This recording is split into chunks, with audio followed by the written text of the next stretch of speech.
A potem resztę rzucimy na stół.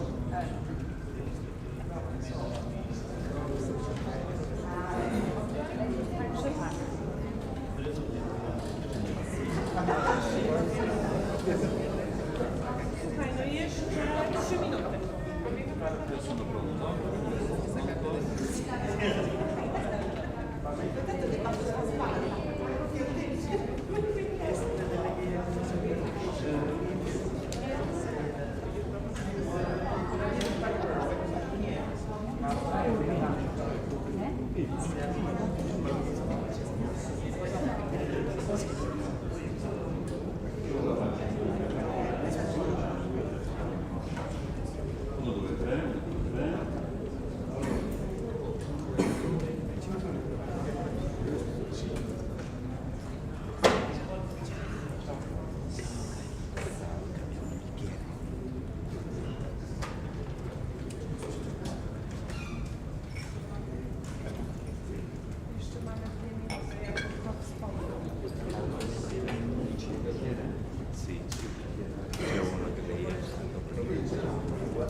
Sono stato battezzato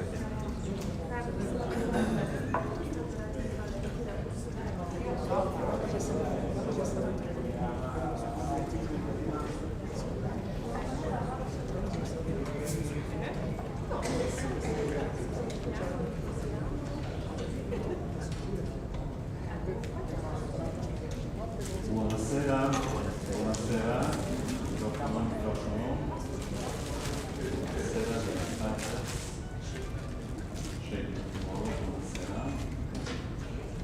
buonasera,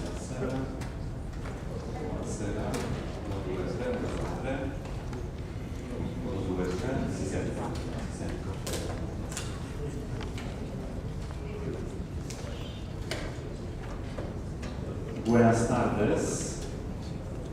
Ahora con Valentina, de nuevo pasamos a un tema muy serio en la iglesia, al tema de la... I'm sorry, but the sound is very bad. Desde el punto de vista... So now we will talk about crisis and how to tackle them. Buenas tardes de nuevo. With communication means good evening once again. Un día me propusieron. So the topic of this afternoon is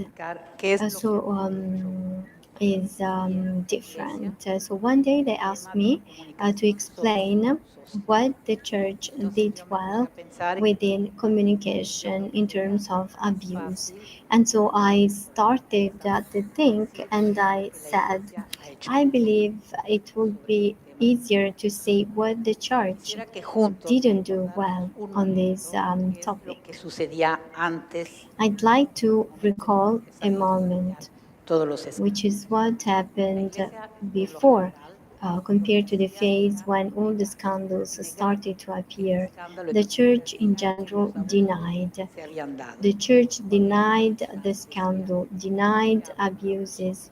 When a victim said and reported in abuse, the victim was generally discredited, nobody believed in what the victim said, and so the victim was re-victimized because they were not given importance to what they were saying, and so the strategy of the church was to move the person that had been accused from one parish to another. So this was an official complaint from the church. But then groups of journalists started to carry out investigations and show the scandals. And so the idea through which journalists are the responsibles of the scandals, not of the abuses, but the scandals caused by the abuses. Why? Because these o una víctima abuses would not exist if a journalist empieza had not reported them. difundida And so hace años this is todo era un complot started to develop de la Iglesia Católica. that there was a Yo creo plot que no against the podemos Catholic seguir Church. pensando que I los believe los that we cannot think yo creo que los escándalos that scandals are caused by journalists. de Scandals are caused by the people that abuse minors or vulnerable adults, women, because we're not talking only about minors abuse. Every time there is an abuse, no es el the culprit is the one that provoked it. It is not the victim and not even the journalist reporting the event. A few years ago, presidentes de las conferencias Pope Francis summoned an event while a meeting with the presidents of the Episcopal conferences all over the world about the abuses. So they asked me to give a speech as lay woman and journalist, cómo debería de ser just to give my point of view la Iglesia about los abusos. how the church communication should Yo be recuerdo que tardé muchísimo, following abuses and the different scandals. soy absolutamente una experta. I remember that it took me a lot to write this speech because I'm not an expert, and so I had Los to enunciados eran prácticamente talk about all the news about the scandals, but I'm not an expert, especially in a world where everybody was man, everybody como mujer. was bishop, people of the church, and so I thought, what can I bring as a woman, as a communicator? So I started to think, and I understood that the only way to deal with this issue was to say that I'm a mother, I have children, and Primera o segunda división. Puedo tener hijos más fuertes, más frágiles. I do not consider in my mind having children a first or second quality. I have children, everybody's the same, so they're all the same. So, starting from this vision as a mother, I decided to transfer this idea as a church because the church is a mother that cannot differentiate a child of first category and from a child of second category. Los abusados. So the A League child are the abusers, and B League and League B child are the victims that nobody believes, that are marginalized, are not informed whether a process, a sentence Porque si starts and how the lawsuit goes, and this is wrong. And this is wrong because because we as parents have the responsibility to tell our children, you will not stop being our child, but child, you made a mistake. This is not what you should have done, and now you have to recognize your mistake and you have to put at the center the person that you abused, and the fact that the church does not recognize the fact that there are abuses or that there are scandals fruit of la institución a campaign of journalists that are against the church and want to discredit the institution. Well, I believe that this doesn't lead anywhere. I am a journalist. I know that there are respectful journalists, but also unrespectful journalists. There are journalists who are friends of the church and others who are not.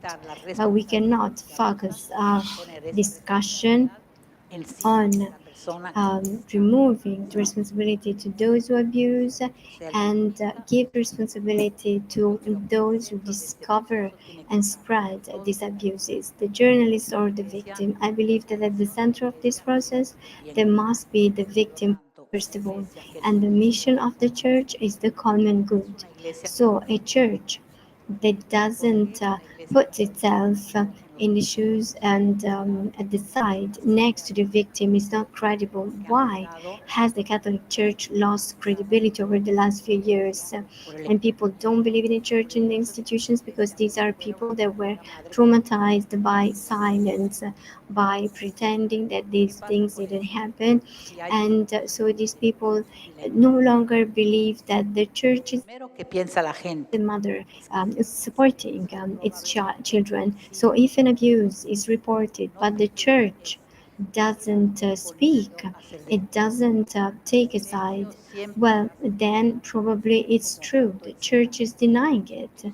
So silence always makes us think that something is wrong, that there is something wrong. Forzosamente And the person that hides haya something uso o abuso. is not necessarily corrupted or is not necessarily a criminal. Un abuso de poder But oculto, it is also true silencioso. that if we tend to hide it, Esperamos well, it's easier to think that empatía, someone is culprit. We solidaridad, expect from the church full empathy, full solidarity with the person porque no, that has been the porque de otra manera, victim of cuando, por abuse. ejemplo, cuando se trata este Because tema, te otherwise, dice, for example, when que era we cuestión talk que about this razonara, topic, pero te dicen, bueno, es que the first siempre se pone thing una that llanta every en todos person los in the abusos, clergy says mientras que esto is the es una following: oh, generalidad we always talk about the abuses of the church, but these abuses are committed more in families, in the sport world, or in any other field. Yes, it's true, but the fact that abuses occur in families or in school doesn't la persona que make encubre people in the church less accountable when cómplice these abuses del abusador, occur. The person that por su silencio y conceals de haber the abuse is an accomplice of the abuser que la persona because que abusa through silence parada a otro and sitio, nadie sabe nada y esa persona by not acusarlo. carrying out investigations, El silencio this person becomes accomplice and the abuser will ser commit another cómplice abuse de la if not persona que stopped. abusó. And so silence Papa Francisco means being accomplice ha of hecho the person that has pasos adelante committed sobre este the tema. abuse. Eh, Pope Francis el tema that del abuso Pope Francis has made a lot of steps efectivamente muchísimo de forward. He abuso. spoke a lot about the abuse as for the abuse of power, and as a matter of fact, several cases of sexual abuse De los acusadores have a case of clericalista. power abuse of power as the basis. Una carta We could somehow se puede think in a clericalist way y las víctimas and de alguna manera blame se las tienen que the clergy ir adelante sin que by thinking that these una toma de abusers, posesión seria, un these people, reconocimiento del abuso que ha sido realizado. somehow El must abuso not be es un crimen blamed. en But muchas this is not the case. está Abuse means sí, crime, como and crimen. in several Si uno de los tres legislations, te vuelve it is punished as such. So if we do not el problema report es a que luego crime because it demasiados refers to a person of the clergy, then you become an la accomplice mentalidad es of the abuser. But for too long, as it happens in the families, abuso people used to think siempre. that you have to wash your dirt Dinero, in at home, ciertos and so often quieren desacreditar. people say, well, victims don't say the truth, they won't discredit the church, they look for money, it's a plot, Entonces yo but creo we que will lo que hay que hacerse solve análisis nothing if we start from these sobre concepts. I believe aquellos that we discursos need de qué es lo an analysis, a clear analysis, also from journalists, and we have to understand estamos del lado. where we want to stand, Entonces tenemos together with the victim or dos with the abuser. If we stand with the victim, cada as a church, the first thing we have to do is to report. It's not possible that every time there is a la iglesia scandal, calla, the luego tiene que church reaccionar, the church stays quiet, and there is a reaction, but it's always late, and it's always a too late reaction. On the contrary, the church should be the first ones to report when it realizes that there has been a sexual abuse or power abuse. It should have a proactive action rather than reaction problem, a reaction attitude. So, from reports coming from the victims or the press, we cannot believe that these people just want to discredit the church. The first time that I had to deal with such a scandal, something which I didn't like at all, because I'm totally respectful towards the church, so I didn't want to do a self censorship, but I realized it was a very delicate topic. The first time I had to deal with this was the case of Marcia Marcel, the founder of Cristo, that you know was Mexican. So end of 90s. Now, well, it came out that he had already been investigated and that these abuses were not true. But at the end of the 90s, through a TV show in Mexico, two journalists made the victims speak, and well, the alleged victims, Father Maciel at first was a god, was a saint on earth. He was a man who had ties with the highest levels, at political level, church level, at the Vatican. And there was a corruption system which was discovered because there where abuses take place. It is not only because of sin, ignorance, but behind this abuse, sometimes so when something is concealed, when there are cover-ups, it is often a matter of money, as in this case. This person had a lot of corrupted people inside and outside the Vatican. This allowed him to live all the years where he survived in this system.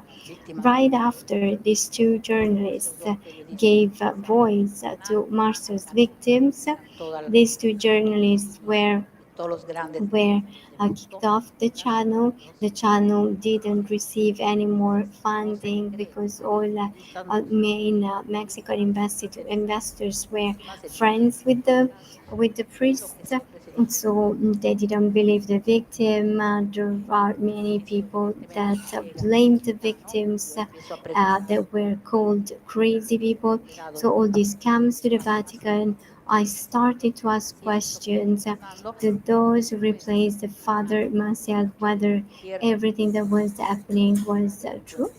And the answer from any person in an official way or informal way was always no, this is not true. It is a plot to discredit the church and to discredit John Paul II for being a man next to the region.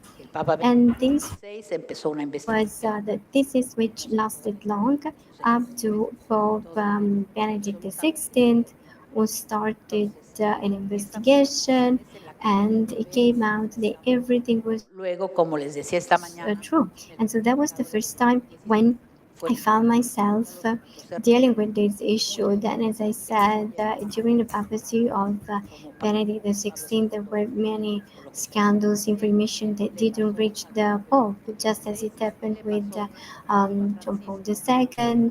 It happened to Pope Benedict XVI and also Pope Francis in the case of Chile.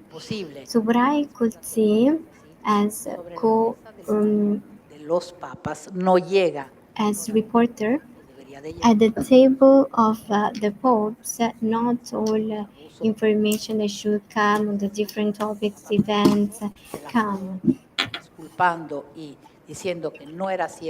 In fact, also Pope Francis calumnias que él le había llamado justified a Chilean priest by saying that these were lies, everything was fake, muy negativa. until there was a very negative reaction of the people against the father and against the trip. And when the Pope came back from the trip, he received a lot of information, and then he admitted and he apologized, just as also Pope Benedict XVI apologized.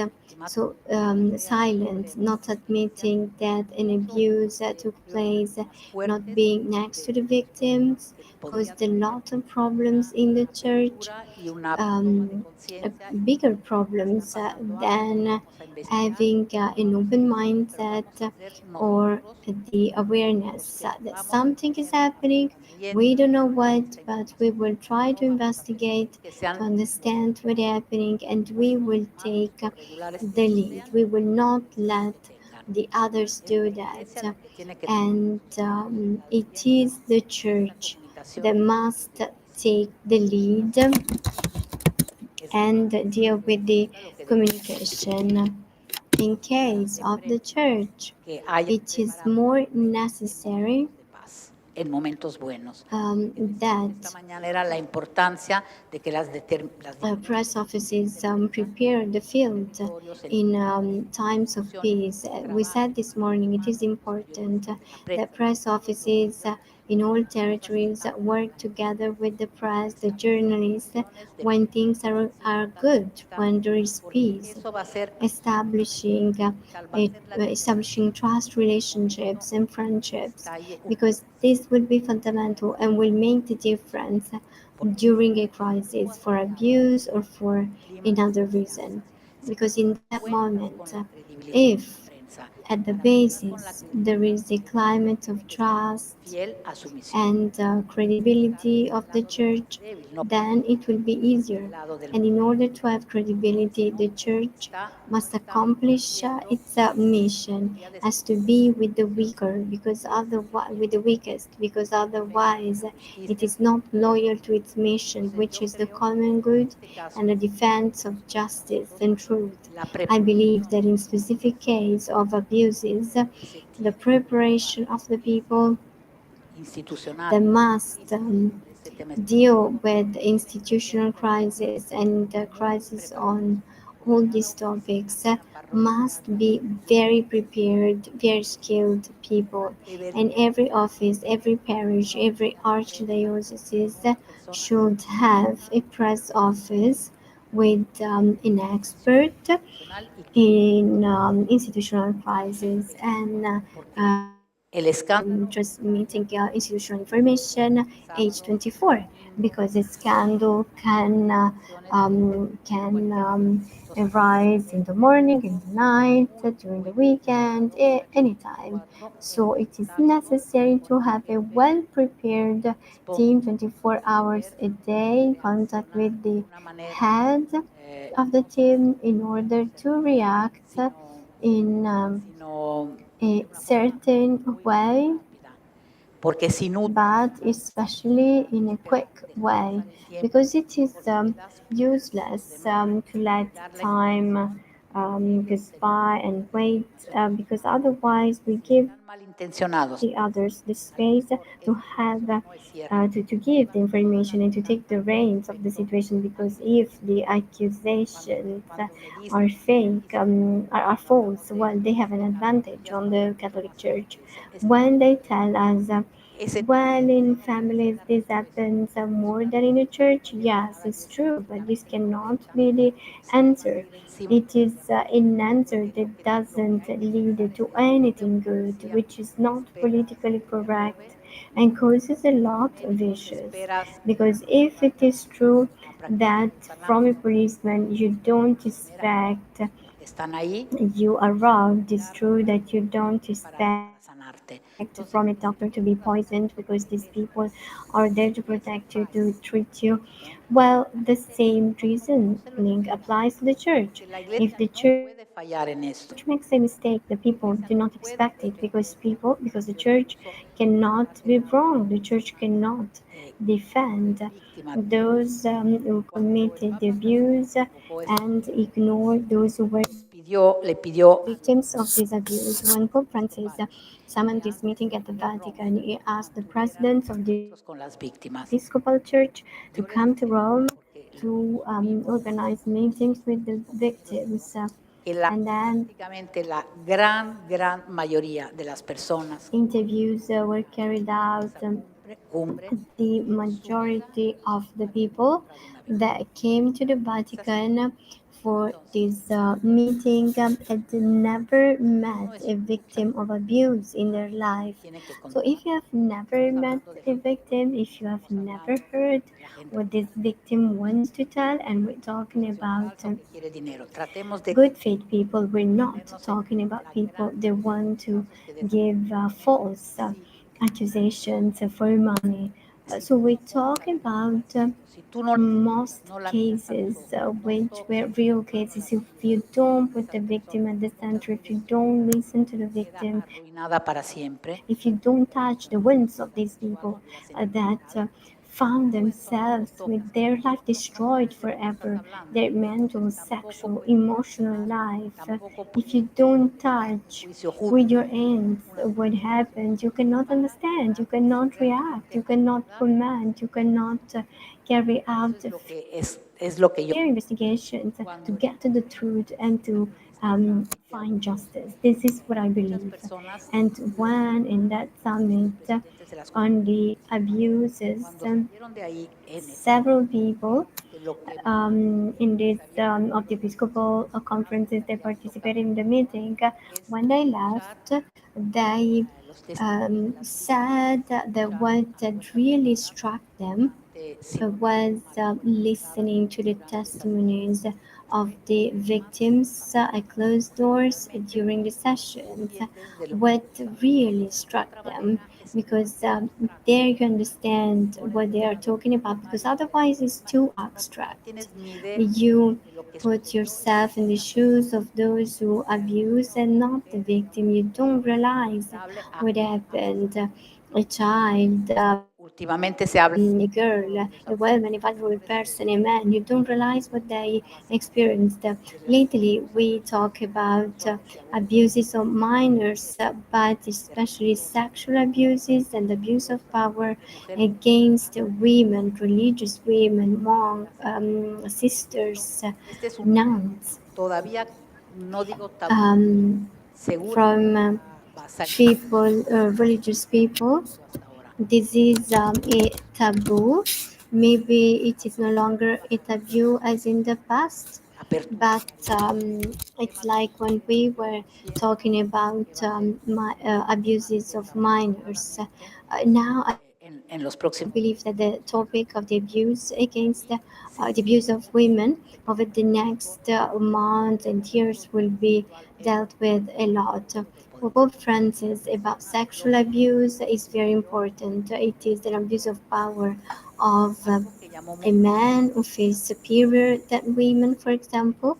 So this is something which has really drawn the attention is that during those meetings, the representatives from Asia, America, Africa said, "Well, in our countries we don't have abuses," but this is not true. It's rare that in a country there are no abuses. The problem is that we have to see it from a different point of view. So up to now, the scandal has not come out. It's like a pan. It's like a pan with it's like a pot with covered that is boiling, but the pot has never been opened. The pot has never been opened. The lid has never been removed. But if we remove the lid, then we can see what's inside. And if the institutions, etc., are not ready to deal with these issues, the problem will be worse.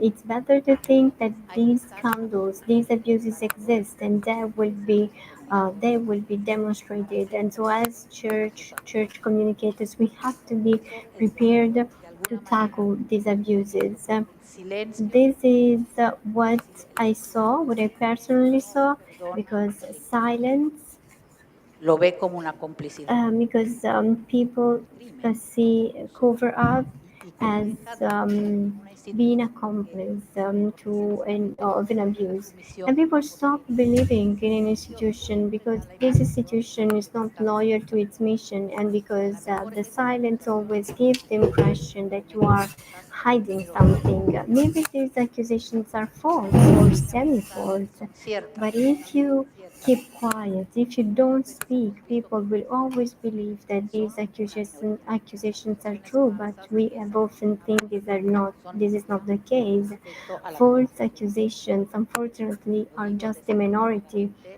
porque compared pienso to en the ones which are true. I say unfortunately because this is muchísimos niños. painful. I'm thinking of the pain that these abuses Yo creo caused que tenemos in que children, and not only children, all over the pensar world. que So I believe we have to be aware y la of all this. We have son to think that journalists and the debemos church colaborar, are not estar en el mismo enemies. frente, We en la must misma línea, en el collaborate. mismo lado. We Yo must creo que be muy on the tocado same line, estar from the same on this at the nosotros same side.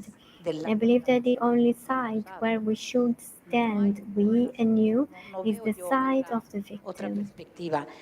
Cuando yo acabé de hablar, I don't see other Vaticano, possibilities, other se podía, options.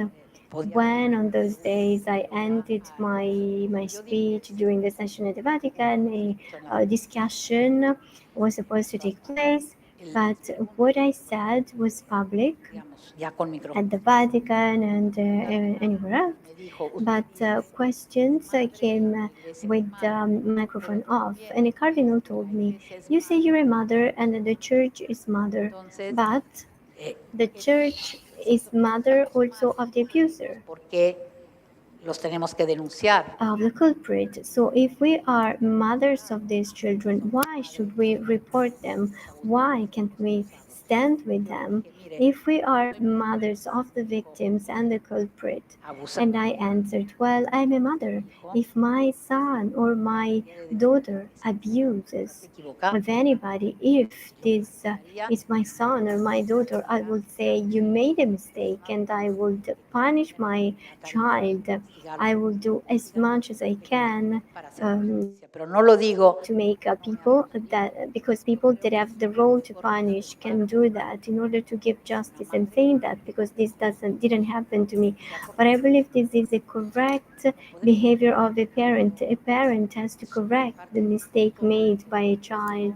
We cannot stand with our child just because this is our child, and so we cannot commit an injustice towards the person against whom our child um, otras preguntas made que sí a crime. So this is not correct, but these are the questions that I was asked. Other y el buen questions were del sacerdote. are how we can safeguard the Yo siempre privacy and the name of the priest that has been accused. son culpables Well, of course, this is the basis of any judgment. People are culprit only when totalmente de their guilt has been demonstrated.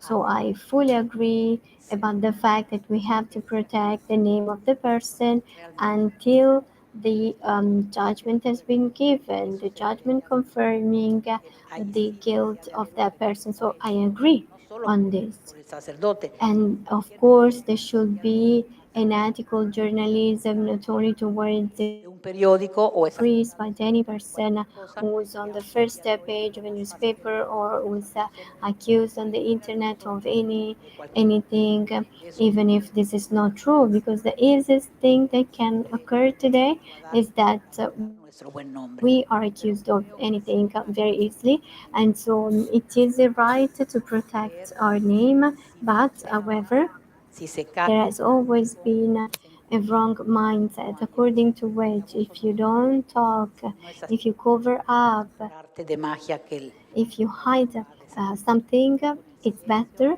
and con el encubrimiento. nothing will come out. But this is not magic. It's not with silence, it's not with cover up that abuse disappears. We need awareness about the fact that there was a problem, and this problem has to be tackled with the best instrument we have. Tienen que especializarse en That's why I believe that people who wants to work as communication officers within the church tiene que should ser proactivo. know that the information coming from the church must be proactive. It should not be a reaction to what happens in the outside world. De personas preparadas. And that's the reason why communication officers must be Tengo well trained. comunicadora, como periodista, como persona que As a communication officer, as a journalist, and as a professional who's had to cover up different, who has to cover different scandals, I have porque como found out how negative gestión the covering up of a story is, ha ensuciado el and the bad effect it had on the Pope. In fact, the good reputation of the last three popes were hindered by la responsabilidad de such scandals. la gestión We're talking about a huge responsibility local o de because instituciones o de the negative impacts eso recae of this sobre los papas. doesn't only involve the community and the people who are directly interested, they also have a negative impact on the Pope. Al Papa Francisco So acerca de los abusos en people who did not inform well Pope Francis about the abuses that took place in Chile, they have a huge responsibility. And the same applies to the people who didn't inform Benedict XVI and John Paul II. So the people who did not inform well the popes have a huge responsibility, in my opinion. sencillamente una As I said, I'm not an expert. I am a journalist. I am a reporter. I'm not even an opinion giver. escribo, lo que escucho, trato de dar la voz a I try to partes porque me parece correcto. allow all parties to share their view, and I try to listen all the different views y luego la gente because I believe that all versions should be made public so that the audience will be able to make up its own mind. es un tema I believe muy fuerte that y que hacerle como la the topic of abuse is an extremely strong one, and we cannot behave as an ostrich, hoy sticking our head into the sand. sociales That's not an effective strategy. para el cielo con un dedo. And it becomes more and more negative, especially now with the social networks. Perhaps you could do it before. You can't do it now. What if Marcel had lived today? This man had 3-4 passports, different credit cards to different names. He had a wife. He had children. He would go to the opera in Vienna with a suit. There were no mobile phones, so maximum there were people telling each other, "Oh, you have Father Marcel here." Nowadays, Father Marcel could not travel in the world with his children, his wife, and he would be spotted. And the fact that he was engaging in activities that have nothing to see with the church will be made public immediately. And the same applies to abuses. Nowadays, it is very difficult to hide the truth with social media. Therefore, it would be much better to be on the side of the truth.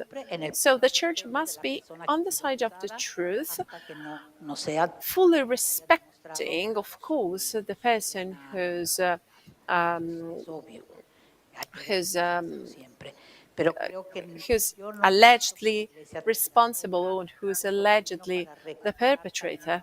It is very difficult to make up for a lost reputation.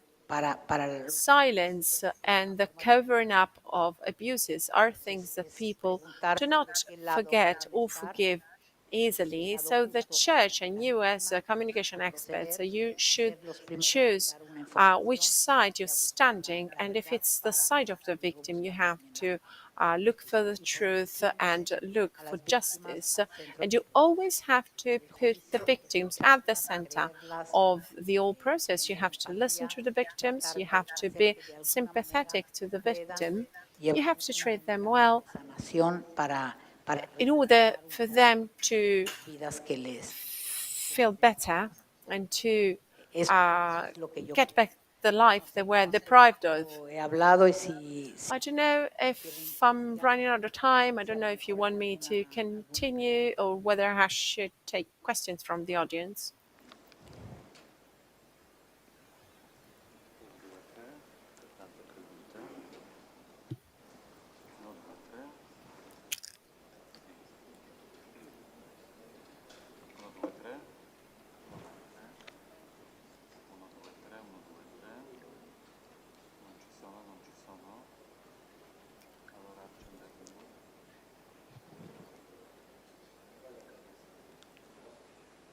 Uno, due, tre, eccoci. Están llegando muchas preguntas, entonces. We're receiving numerous questions. La primera pregunta. First question. Tratar con un pseudo periodista. How should we behave with a pseudo-journalist who's not interested in telling the truth, but in selling news? Este problema existe. Well, this is a problem No hay that periodistas amarillistas, exists. periodistas que no son Of course, there are journalists who are not independientemente fair. el problema no es el periodista.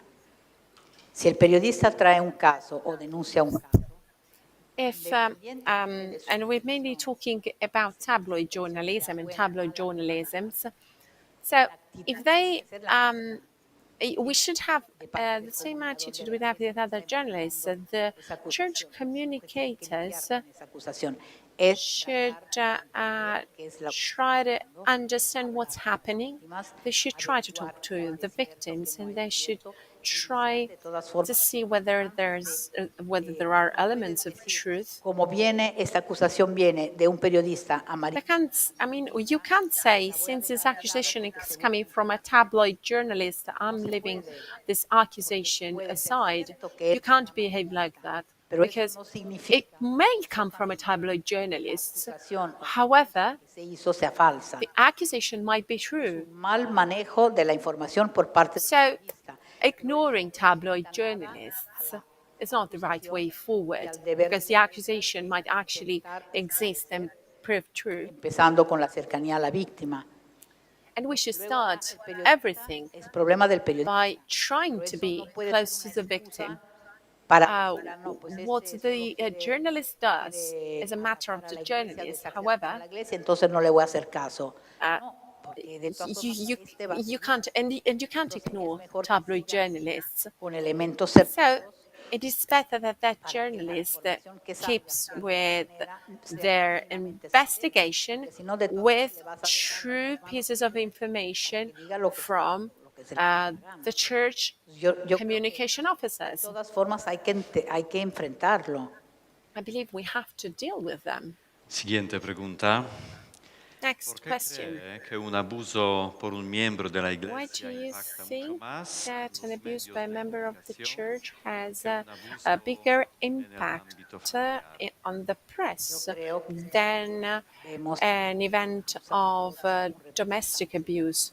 I believe that it is because a priest is a representative of God. No me Honestly, enoja o no encuentro la palabra, me enloquece más el abuso de un sacerdote honestly, que de un padre de familia. I get more Hermano, lo digo como mujer y como mamá. angry. Son horrendos ambos. Honestly, Incluso as a woman and as a mother, el hecho de que un I do not get more angry when the abuse is perpetrated by a priest rather than from a father, a brother, or a grandfather. I get equally para nosotros angry. los sacerdotes, para la gente que cree, However, sacerdotes for believers, priests are representatives of God. Therefore, que el Papa Francisco también ha dicho muchas veces, tú no te and esperas de un sacerdote. it is a sacrilege. As Pope Francis said, you wouldn't expect a priest to betray you, betray people and betray what they represent, betray the confidence to such an extent. Al sacerdote nuestros hijos. We as parents, we have priests taking care of our children, looking after them in total Un papá, confidence and loyalty. We trust them. You know, you leave your children usually with people who are reliable. profundamente que eso suceda en la So, familia o en el club, pero ese no puede ser. quite often, I am scandalized. I'm shocked when I see that the perpetrators are coaches, sports trainers, teachers. I'm equally shocked when it happens in the church or somewhere else. De un papá o de una mamá o de un tío o It should. It's the same thing. It's just violence. es que fallas para la gente el que el So, sacerdote falle es muy the fact that a priest papá de familia, is found un entrenador guilty o un médico. is perceived as worse than another person because that priest is representing God. Adelante. Si tuviéramos que atender a los medios de prensa por un caso de abuso por parte de un miembro If we de had to nuestras deal with the provincias, press because of some accusations from one of our directories, contarles y que what would you suggest us to tell the journalists, and what would you suggest not to tell the journalists? Digamos, Well, in a preliminary phase, I would hide certain details if no investigation is ongoing. However, estalla un escándalo. Hay if una there's an acusación accusation, directa, lo mínimo es there's a scandal, llegado esta denuncia. you should say, yes, we know that this accusation has been formulated, and once we have enough elements, so we will share them with you. If you ignore the question, you are just falling into a trap, as I said before. If you do not answer, people perceive it like you are trying to cover up somebody. So you should say, yeah, we know about the accusation, we're assessing it, we're going to talk to the victims, and as soon as we have relevant pieces of news, we're going to share them with you. You should have an open attitude. You should not have a defensive attitude, otherwise the press is going to detect it and is going to perceive like if you were self-defending yourself. You know, when somebody reacts aggressively or in silence, it always sounds like they are covering something.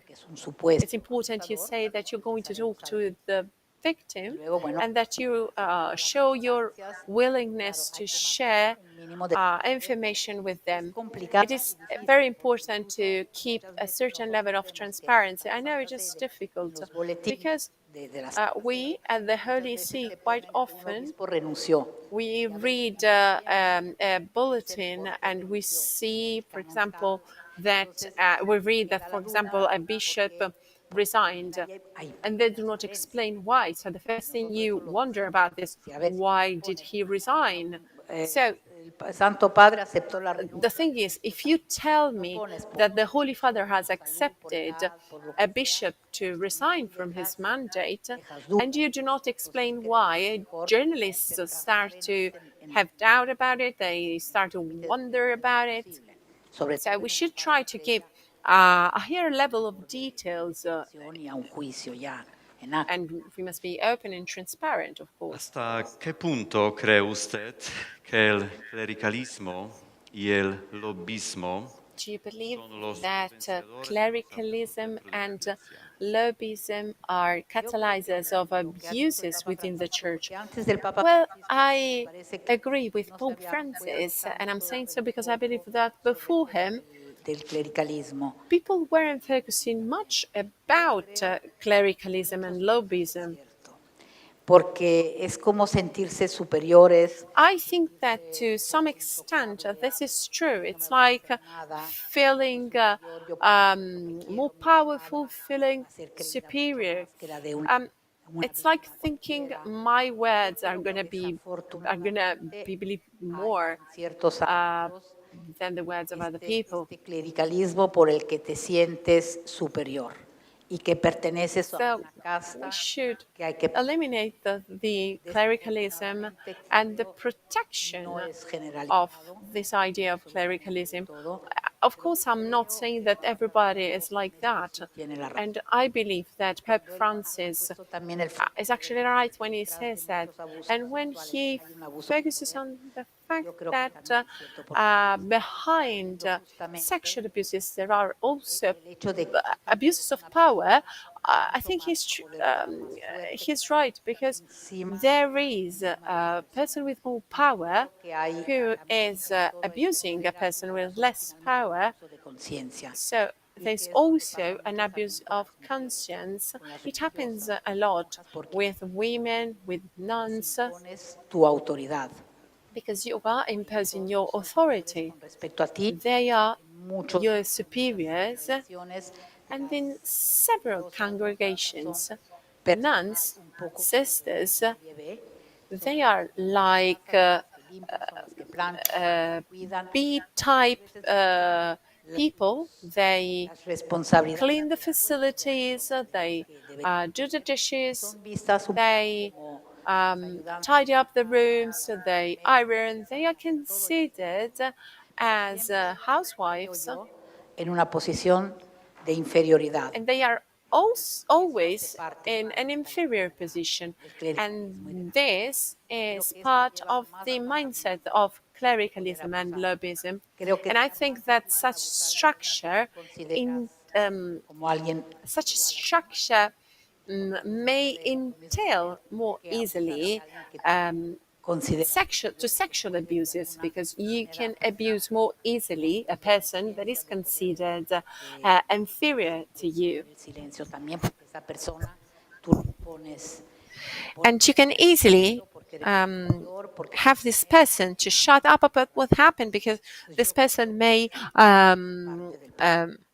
worship the perpetrator pero parte because of the role of the perpetrator, because he has a higher rank. Seguimos. Thank you very much. Another Hoy question. hablaba de un lenguaje papal. Today you mentioned the papal language. What it would be for you? yo dije entre comillas. I meant, I said papal, pontifical in inverted commas. And I'm saying so because Pope Francis used a refined language. And when the Pope spoke, ¿Cómo puedo decir? Sin muchas improvisaciones, sin modismos, sin chistes, sin formas de decir. it was his speeches were Terra, más quite dejarse calarse, polished and high register. pero para más. Muchas veces cuando tú hablas And It was a form of speaking that could be understood by everybody. Instead, Pope Francis speaks spontaneously. He doesn't go for a high register.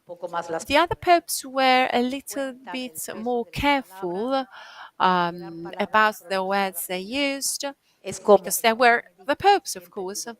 Pope Benedict XVI always was always very careful also about his writing style.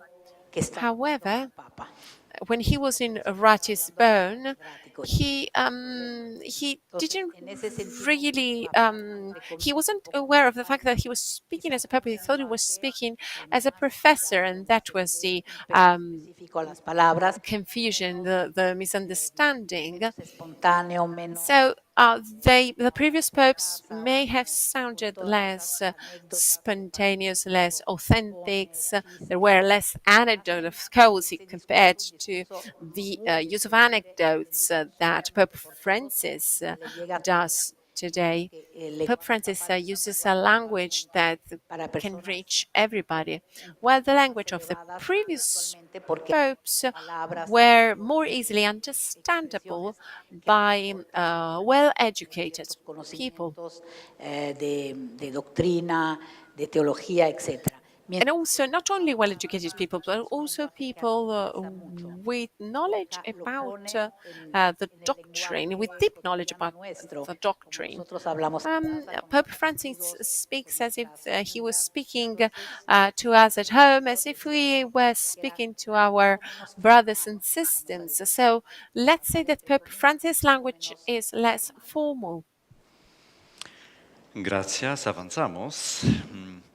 Dada la naturaleza persistente y sistemática de los abusos sexuales en el senso de la Iglesia, the sexual abuses happening within the Church, how can the Vatican ensure in a reliable way that their last reforms are not only another tool to cover up the image of the Church, but an actual major effort to eradicate this evil from the Church? I believe that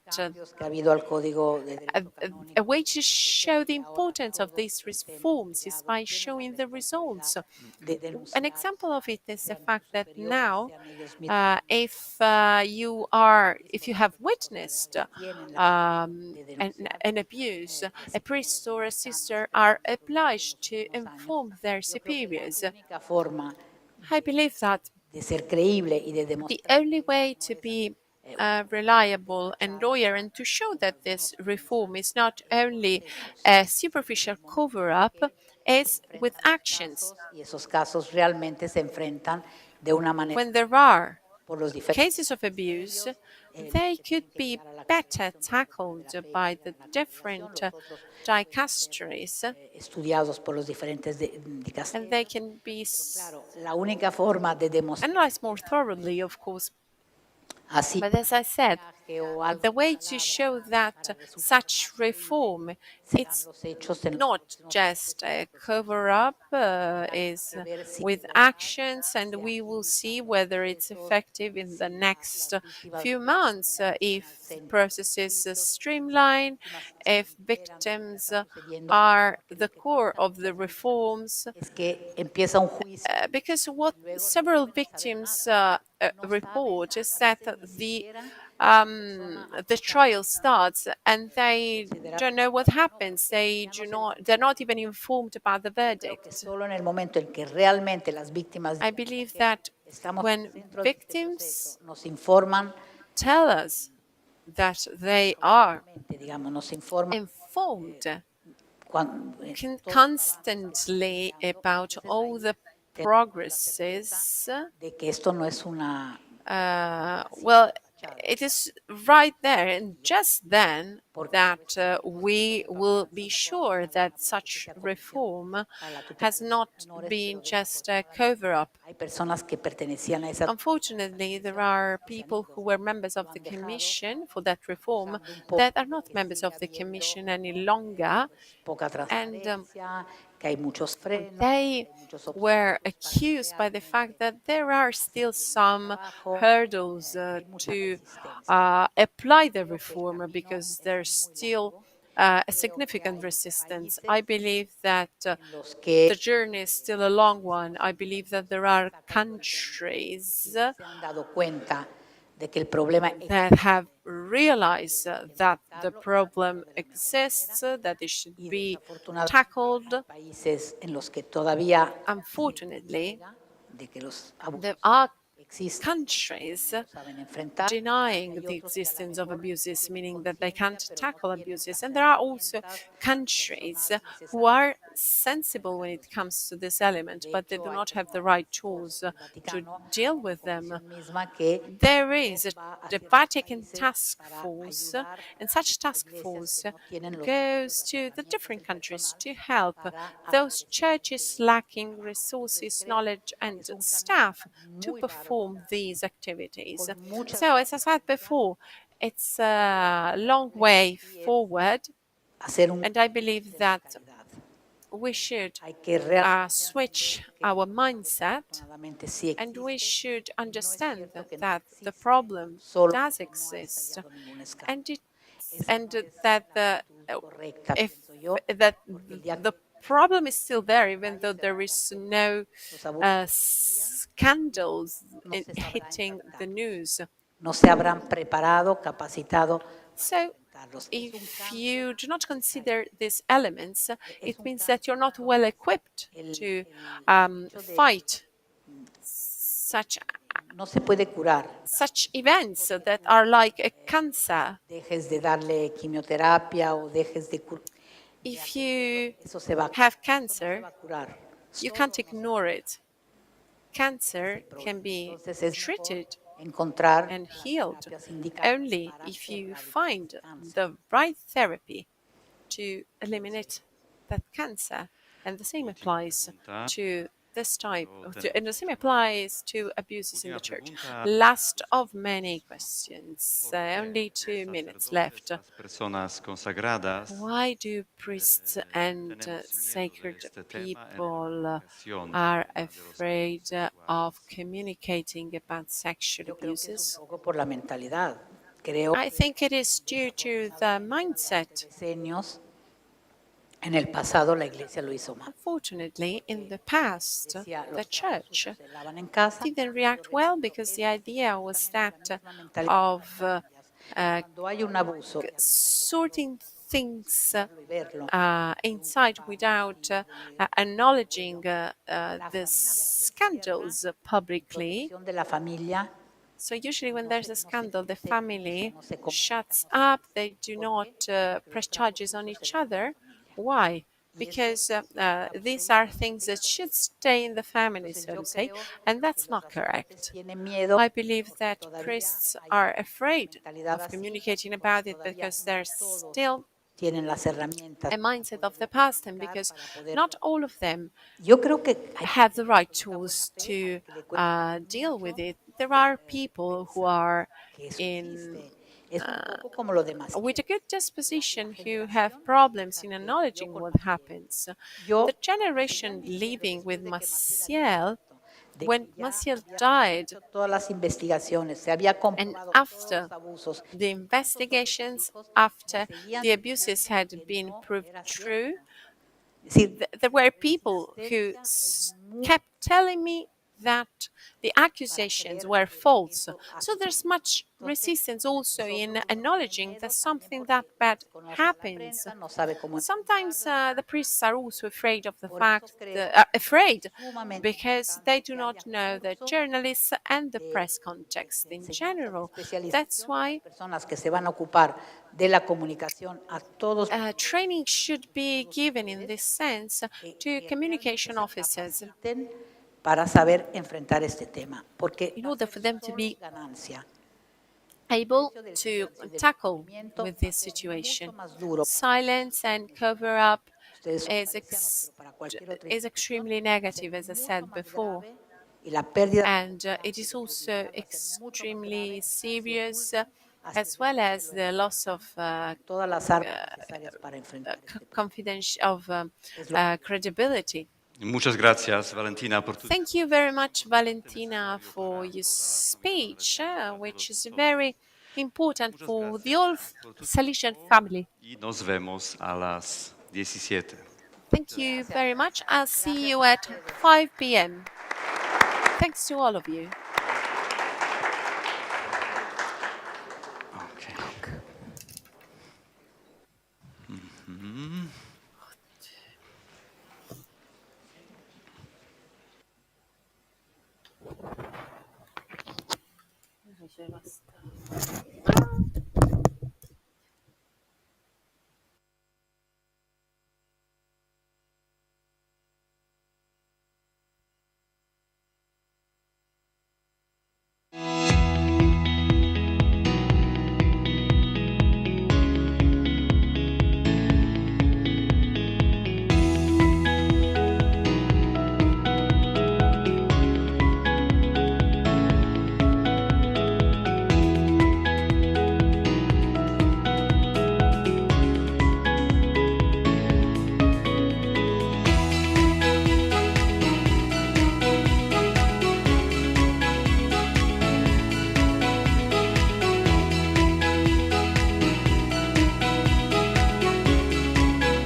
Test 1, 2.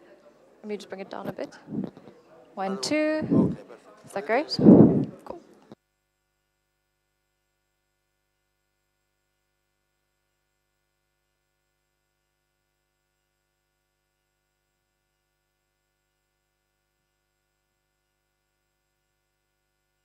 Questo funziona. 1, 2, 3, 1, 2, 3, 1, 2, 3. Here we go. 1, 2, 3, 4, 5.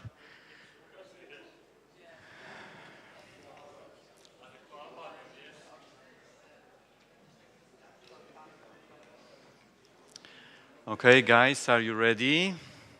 Cominciamo. Shall we begin? The last session for today. Now we switch into English. All right.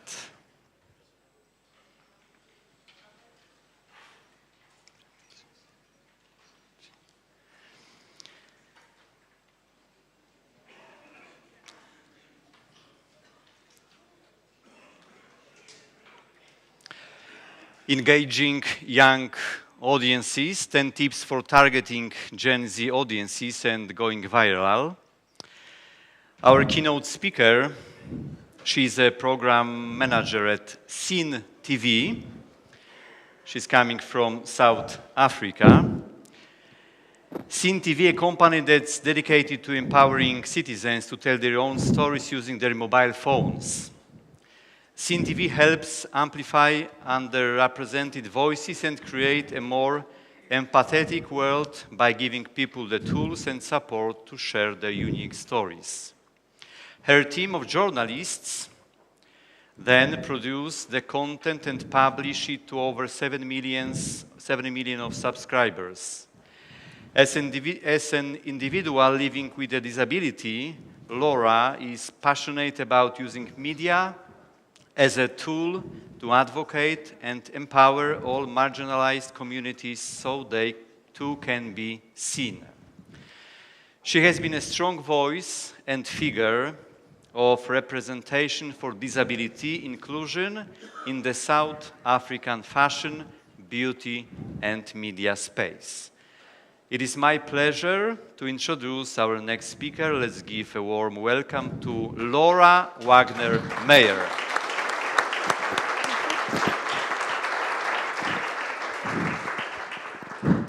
Great. Can everyone hear me okay? Can you hear me at the back? Good. Thank you so much for such a lovely intro. It's incredible to be here. I also just want to use this opportunity to say thank you to the organizers and to all of you for welcoming me into your community with such open arms. I've really felt welcomed in the last 2 days while I've been here. And as much as you've brought me into your world, I'm really excited to be able to bring you into my world. Which is Gen Z audiences. Specifically in this session, we're going to look at how to engage us and keep us entertained. And then we'll go into some tips for targeting us as a whole and how to go viral. So, as we said, my name is Laura, and I work at Scene TV. But my background is actually in fashion and modeling, complete opposite to the traditional media space. But when I was at university studying fashion, I realized that there was a lack of representation for people with disabilities in mainstream media surrounding fashion, especially in the beauty space. So when I graduated, I was on a mission to really go out there and change that narrative. So my first stop when I got out of university was into the modeling space. And I was able to generate and create a bit of a buzz. You know, they were wondering, who is this person? Why is she here? And that was the start of my career. And along the way, I met Scene TV by complete chance. I wasn't supposed to come across this at all. It wasn't meant to be, but somehow the stars aligned and I was introduced to my team. I was invited by Reebok as a new and upcoming creator to be a part of a training session where we learned how to use social media adequately to be able to use our voices and amplify our stories. And that is where I met Scene TV. And the session was so impactful. it then eventually came up that I was actually in fashion, and I was called by the CEO to just make t-shirts for the company, not even be a part of them. It was, come make some t-shirts, let's see how we go. And luckily, they realized my potential, and they offered me a job after the first 2 days with them. And that's how my start ended up at Scene, completely on a different mission, but brought together by the pure passion to be able to amplify voices. And this is my second year now at Scene, being a part of the team. And a big goal of mine, especially in the beauty space, is to go and infiltrate, common spaces and, be that figure of representation. And I tried to do that with the Miss South Africa organization, which is a beauty pageant. I'm not too sure if anyone's familiar with the beauty pageant world. And of course. So the South African division is obviously a national country division in representation of South Africa as a whole. And for the first 2 years, I didn't make it very far. My story made no impact. I was really, really struggling to kind of change minds. For those 2 years, there was so much negativity. They told me, you can't do it, why are you here, we don't get it, and I was almost written off for the first 2 years. In my last year, which was this year, I decided to work alongside Scene. Why not use our skills and our journey and collaborate on something and see what we could do? How do we engage the youth who is Gen Z? I'm also Gen Z. But how do I relate to my audience so that they understand the goal that I'm trying to reach and they can support it? This year, we reached almost 1 million South Africans with my entry video. That was following steps that I'm going to outline here. It's almost a bit of a methodology. And we were able to start conversations around disability inclusion and advocacy as a whole. Since then, I've been on covers of magazines, on the front of newspapers. I've been speaking at multiple radio stations, just sharing, what we're trying to do and why representation is so important. So I'm incredibly fortunate to be able to work alongside a company that shares that goal with me, and they're absolutely brilliant at being able to connect us and connect with our audience, as I've seen even in my own personal story. So we're going to unpack who is Scene, why are we this unusual media company, and also just understanding why social media is so important in driving these kinds of change and trying to really connect with audiences. We'll do a quick social platform 101. I know most people aren't super familiar with platforms, so we're just going to do high level, what each one is, why it's important, and specifically content that you should be creating per platform. We're also going to unpack who is Gen Z. Before I even go on with that, how many of you are aware of Gen Z as a society, as a demographic? Do you know much about Gen Z? Okay, I see a few nods. Great. And if I mention Gen Z, what is maybe one word from somebody? What's the first word that comes top of mind for you? Oh, when it comes to hearing the word Gen Z, what comes to you top of mind? What's the first thought that you think of when you think of our generation? The mobile. Brilliant. Anybody else? Okay, perfect. So we'll dive more into Gen Z and understanding what that mobile element is. We're going to look at our consumption, especially our habits on social media and why it's so, why it appeals to us in general, how to engage us, what is short form content. It's something that's really popular for us, so we'll dive into that really quickly. And then I'll end with just 10 practical tips on how to create engaging videos, like the one that I had and what we do every single day on a daily basis. Oops, wrong way. Okay, so who is Scene anyways? In short, our mission is to create a more empathetic and understanding world through storytelling. We are very aware of the ability to create empathy by hearing from somebody else's lived experience. You want to hear things and learn things from those who are experiencing it in this time. And that is our driving force for absolutely everything that we do. We do this by enabling people to tell their own stories.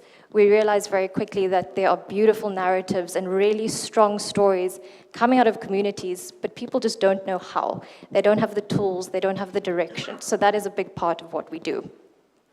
We use mobile phones in this case to capture that real, rare, authentic content. You want to, again, hear from people who are living through those experiences so that you can connect to them. And it just creates a lot more empathy because you are seeing somebody experience this. And again, this allows us to access stories from all over the world. We've been able to reach absolutely remote countries in the world. We've been able to do beautiful work, especially with NGOs and reaching communities that have been quite difficult to enter previously, simply because of a mobile phone. So this is a little snippet that just shows you a bit more about what kinds of stories we tell. I've never seen so many dead bodies. I'm a journalist! Don't touch me! My story might seem sad, but maybe it will save someone else's life. Keep fighting, because people want you here. It's not your fault. This is me being an African woman. I just want to be a part of the next generation that's going to make a change. I want to be a journalist! What should you never say to an assault survivor? Does wearing a niqab make you a terrorist? Dude, have you seen this? Honestly, it's game changing. It says here your statement. It should say racist. Don't put plastic in water. My sense of expression is validated. I am seen. I feel seen. We are seen. You ain't seen nothing yet. So that is just a bit about the kind of stories that we tell, using tools such as augmented reality to enhance that experience and equip people with the ability to be able to tell their story. And I'll touch on that briefly shortly. So in short, we've got about 7 million subscribers to date. We reach about 1 billion views a year. 70% of our generation of our demographic is Gen Z. And we've got about 12 shows that you saw in the trailer that are captured by citizens themselves, but it's verified by journalists. They do the editorial checks, and our team does the edits as well. So it is your typical traditional media, in a sense. And we publish around 4,000 videos to date. So understanding the power of social media is where we start with this. It's basically an application that allows people to create and share content just to aid in social networking. That's the component that bonds everybody together when it comes to social media. We want to connect and we want to learn from one another in this regard. And it's really important because it's gone and absolutely revolutionized how we communicate. So traditionally, what did everyone use? Telephones that were stuck to the wall at home. If you wanted to connect with somebody or share news, you had to wait to find a phone box, you had to wait until you got home. News delivery as a whole was very slow. Even newspapers, you wouldn't hear things until the morning newspaper arrived. Whereas now we have mobile phones, mobile devices at our fingertips. We're able to reach and get information within seconds. So it's incredibly important in terms of the power that it has in aiding to communication. So some of the platforms that we're going to dive into are these 5. These are key platforms, especially for our demographic. Just by show of hands, how many of you are familiar with Snapchat? Okay, interesting. Facebook? Instagram? Okay, brilliant. LinkedIn? Oh, almost all of you. And TikTok? Ah, there we go. So before I go into the actual nuts and bolts, I think just explaining video content is an important note here. So when we refer to short video content, that is under 1 minute. Anything under a minute, between 10 seconds and a minute, is considered short form. Medium form is, again, medium length, between 3 minutes and 5 minutes specifically, and long is anything that is 5 minutes and above. So those are kind of the components that make up, and you'll see as we uncover this, what each platform caters to amongst these kinds of content. So starting off with Snapchat. So I was quite surprised to see that many of you are familiar with Snapchat. It's not a very... It's made its mark in the US, but it seems like outside of that, people aren't as familiar with it.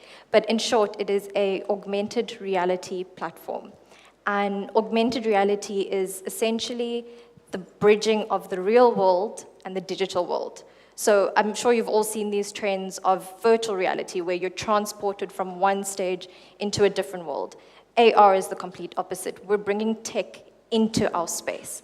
So that culminates in fun little filters, as you can see in the graphic. It's used to almost enhance the image or enhance the story that you're wanting to tell. In our case, we use it as a tool to be able to help people tell their stories in many, many different ways. Because it's so versatile, there's augmented reality is limitless, essentially. Snapchat basically just covers short form to medium form content specifically, so you won't really find any long form or anything above 5 minutes on the platform.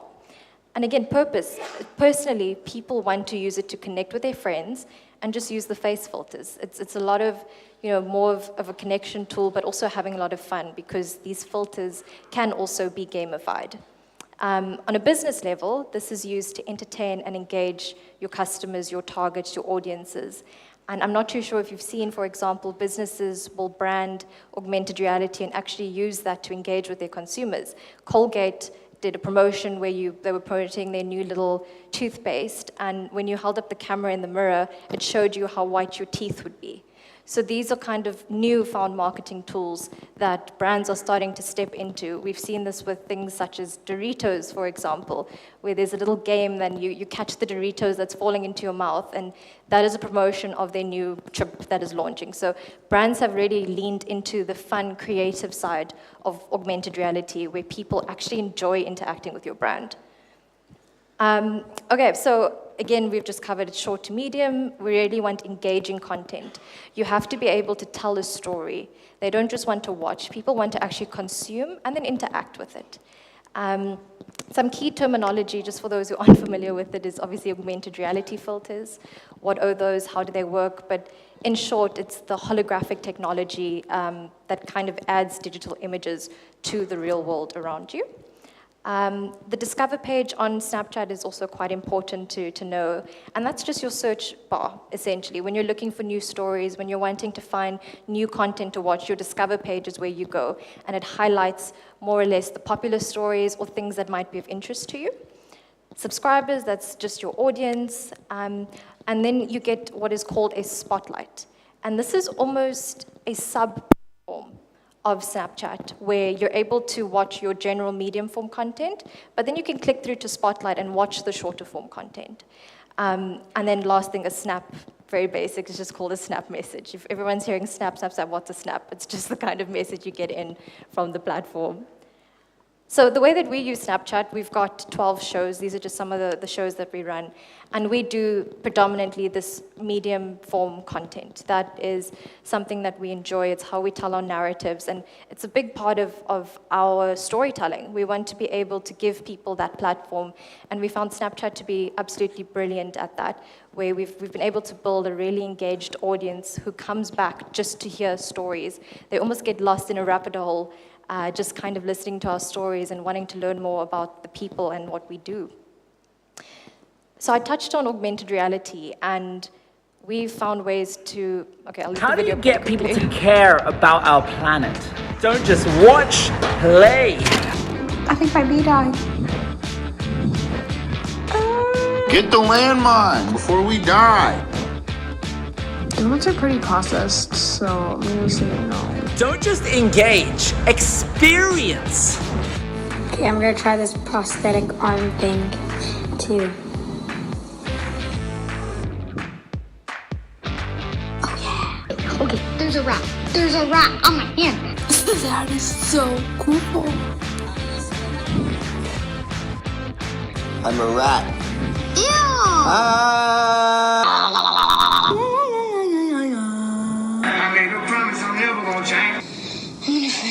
Don't just listen, share. Look at all that plastic that they's trying to eat. No, that's bad. Help the earth and don't dump garbage. We need to save these turtles. This is what the world looks like right now. Would you please tell all your friends that rhinos are becoming extinct from poachers wanting to get their horns? In first person, our environmental show shot with camera glasses. Audiences swipe up to camera to access climatic lenses so they can be immersed in stories. I'm Yusuf Omar, and I'm a wearable journalist. This is #OurStories. What's yours? So basically what you had just seen was a Snapchat series that we did alongside Snapchat, and they deployed what they called first person. So Yusuf Omar, our co-founder who presented the show, basically was traveling the world telling stories of innovations in terms of climate change. There was, for example, sea turtles, and you saw the bionic arm. And people saw these stories, they learned about the stories, but then they could go and engage with them. Once you learned about the turtles, you could then be transported under the sea and understand what they're seeing. You could see trash falling, and it was used as a tool to also inform people about the issues and why they were so important. So it was a bit of an educational tool, as well as just fun. It's how you make even the topic a lot more interesting. It's very difficult to talk about climate change. You know, people are inundated with this and we're a little bit fatigued, whereas augmented reality allows us to really have fun with topics and engage people in different ways. So, Facebook, this is the oldest and most widely used platform. I was not surprised to see that quite a few of you are very familiar with Facebook. And on a personal level, it's used to connect with your friends and your family specifically. There's a lot more of a personal connection there that is built with your community. And in terms of business, it's really good to help connect with customers and, again, build communities. It's got more of an emotional side to it, if anything. Again, some key terminology. So Facebook has this little stories dot, and that's where you'll see the daily updates from your friends and family. It's very short little clips just to see how their day is going for the sake of it. The feed is where you'll get your updates from your family, from your friends. This can be text updates, video updates, or just images that they're sharing. Facebook has also introduced what they call Reels, and these are just your short form content. It's almost just like a little platform, again, a sub-platform within the app where you can go and scroll and watch your shorter content. And then live stream, you're able to actually connect and just watch live video through Facebook. That's also a little sub-platform within the broader thing. And friends, these are just your audiences, but it's predominantly your friends, your family, your communities, people you connect with on a bit more of an emotional level. The way that Scene has used Facebook has been quite unique. So alongside Meta, for about 6 months, we trained over 10,000 storytellers from across Africa. And these people had no experience in storytelling, no experience in video editing, and we were able to equip them with the training and the skills needed across a 6-month phase to really help them tell their stories effectively and to shed light on some of the topics that are closer to them. And naturally, it was absolutely heartbreaking. You'll see there's a few stories on human trafficking and FGM, but these are important narratives that people need to hear. Really don't get Africa. Did you know there's more mobile users on the African continent than Europe or the US? So we had an idea. Empower people to shoot, edit, and produce videos with their phones to find their mojo. Mobile journalism. We put up an ad. We are looking for African storytellers to make videos with your phone. And created a group called the Facebook Video Storytellers Africa course. And 10,000 people signed up from about 54 African countries. I'm from Egypt, from Uganda. I'm from Zimbabwe, Nigeria, Kenya, South Africa. During the free course, here's 3 things African storytellers focused on. 1. Local stories. We heard from both the smallest villages. I'm in a community in Lagos, Nigeria called Makoko, which are affected by the water crisis. To the biggest cities. We've been doing those about COVID, social distancing, sanitizing. 2. Serious subjects. Participants covered human trafficking, FGM, and so much more. أنا قعدت أصوت لغاية ما صوتي راح خالص. كتم ما بقاش فيه صوت. 3. Make it constructive. Solutions. African storytellers focused on growth, hope, and innovation. Clean up the world with the plastic. This is a community of thousands of storytellers who make videos every day. A new generation of storytellers are here. Led me to securing a great job in the multimedia space. I learned about editing, I learned about transitions. Spotlighting beautiful, brilliant, and innovative African stories. I'm a mojo, I'm able to tell my stories. They make news, make documentaries, make films, make history.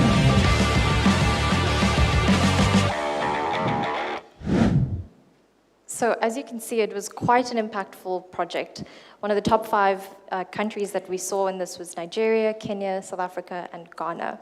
And in total, it was about 45 videos that we did across the 6 months. And people could interact. If they had questions, they could leave comments for us. The team was quite active on the page. When posting it, we'd also just send out a little alert. And that's Facebook in a whole. The important thing here is that you have to engage your audience constantly. They will not come back to the page if you aren't giving them a reason to. And this is why a course like this worked. They were coming back constantly to learn more, to ask questions and interact with us as a brand, with our partners, and they were also just genuinely passionate to be able to tell their stories and learn how. Our impact, this was absolutely incredible. We found that we built quite a community with this. When the page ended, they were moving over onto WhatsApp and communicating there daily on WhatsApp groups, just giving each other updates to say, hey, I've learned this new skill, look at this cool video I produced today. Or they connected to just say, you know, I got a job, thank you so much for equipping me with these skills. And it was so beautiful to see that a page started a genuine, close-knit community. It was also really cool for us as a brand to be able to commission these people at a later stage where we could bring them back into the business. They were creating content with us, and you know, they eventually became some of our colleagues. And in terms of innovation, one of our mentees partnered with Scene, again, just helping with the augmented reality climate story. They were a very big part of that narrative and how we drove it. So it was a beautiful kind of full circle moment for us that one Facebook page built quite the community that still goes on to date. Okay, Instagram. I was presently surprised to see that quite a few of you are familiar with Instagram. And again, this is incredibly popular with younger audiences. And it prioritizes visually engaging content. So aesthetics is probably one of the most important things on Instagram. That is the app, that is the space, and that's why some of the youth like it. It's always visual to look at and quite enjoyable. From a personal level, it's just to help share pictures and videos and just connect with your friends, you know, drop little comments and support one another or check in here and there. And on a business level, it's really good to connect with your customers, build your communities, and grow audiences. This is one of the biggest characteristics of platforms like Instagram, TikTok, and Facebook. It's really used to grow your audience for yourself as a brand. Again, it prioritizes high-quality images and short videos specifically. Instagram stories, like Facebook, your daily updates where you can see what your friends are up to or some of your acquaintances. You've got Reels. These are just short, quick videos that are visually engaging and quite aesthetic to look at as well. And that, again, is almost a sub-platform within the Instagram app. We have what we call IGTV. This is for your longer form content. These are things for about maybe 5 minutes and above, but it's almost like a little TV stream that people can click back to and watch on Instagram. Hashtags. Instagram really uses hashtags for everything. And hashtags help with your discoverability. They're just little keywords that you use to describe your video or keywords that you'd use to connect with your audiences. So for people who, for example, enjoy watching videos on animals, they'll just put hashtag animals on a video and you can actually search that. And that is how people are seen and how they discover you through platforms like Instagram. So hashtags are imperative. They're able to help you connect with those who are genuinely interested in the same things that you are. And then again, your followers are just your audience. So again, the way that Scene did this was quite unique. This is how they met me through Reebok. Life is not a spectator sport. My name is Melissa, also known as @Pilot on the Gram. I'm a 24-year-old commercial pilot and content creator. My biggest challenge so far was definitely being unemployed for a year and a half after qualifying. Even when the end goal seemed so far away, I knew that I hadn't come this far to just simply give up. I got to where I am today because I learned how to step out of my comfort zone. I turned every "you'll never be able to do that" to "let me show you how I did it." And I now get to wake up and live this life that I've worked so hard for, while sharing and motivating others to go after their own dreams. To reassure them that the journey is not going to be easy, but it's definitely going to be worth it. Just because you can't get to your end goal in a straight line does not mean you should give up on it. There's always more than one way to get to the end goal. Continue to work hard, continue to take risks, and always make sure that your faith is bigger than your fears. Because so basically, Instagram also has a feature where you can embed augmented reality. So we deployed these lenses to Reebok's audience. We encouraged people who wanted to participate in this Creator Summit to share their stories with us and tag us. So once the lenses were deployed, people recorded their own videos and they tagged Reebok. And Reebok came in and kind of filtered through and put together a group of people that they wanted to, have them be a part of this training. And Eventually, it was brought into this virtual space. It was like almost an informative 2-hour session where they went in great detail, exactly as I'm doing with you, just explaining our audience, how to target us and how to engage us. And it was quite a success. We were able to drive 600 organic views on all of the content that we produced. To kind of drive this campaign, we worked with content creators, 5 of the biggest content creators in South Africa. And they shared it on their own socials, and their communities were using this a lot. So to drive those views organically was our strategy there, using content creators. And the campaign as a whole was clicked through to about 52,000 people who were interested in knowing more. And the campaign as a whole, the Life is Not a Spectator Sport, was really just encouraging people to step out and go ahead and do exactly what you want to do. You can't be on the sidelines. And such a strong message also resonated with the audience that we got this kind of success in these kind of numbers. YouTube. This is predominantly a video sharing platform. This is for longer, more detailed content. And it's really informative more than anything. People go to YouTube to learn something. We don't just, or just entertainment, but predominantly it's to learn something new. So personal, again, watching informative or entertaining videos. And on the business side is to inform and entertain customers. So in terms of the information there, it's almost using that as a platform to bring your audiences into the work that you're doing. And they'll come back, and as long as it's entertaining as well, that's what they come to see. They want to actually know a bit more about your business. It could be even a product launch, and just kind of shooting that in very interesting ways that you've got content where people want to know more about you and engage with you on YouTube. Okay, key terminology. So YouTube also has a shorts division where these are just for short form content. Thumbnails are also very prevalent on YouTube, and one of the most important aspects of the profile itself. So thumbnails, we refer to them as the billboards of your videos. It shows people what they're getting, what they're watching. You can see it's in those small little clips there on the side. They can see almost instantly that they're going to be watching a video about somebody sharing their narrative. Live streams are also very popular globally on YouTube. That's where most people go to watch the live streams, between YouTube and Facebook. And your subscribers are just the audience members that you have who keep coming back to your pages or who want to be informed about you as you go along. So in Scene's case, we produced a series called The $1 Trillion Trip. And we partnered up with Coinbase to tell stories from all around the world of people using Web3 technology to do incredible things. So I'm not going to play those videos because they're a bit long, but it was basically our boss and our co-founder traveling around the world and just sharing the human side of Web3. People are, you're so inundated with all these buzzwords, you don't know what it actually looks like. So we were able to put, individuals behind these things and show that it's not just for money making, it's actually driving real positive change in communities. Everyone thinks the metaverse and is the headline dead. was crypto. Sorry about that. Okay, LinkedIn.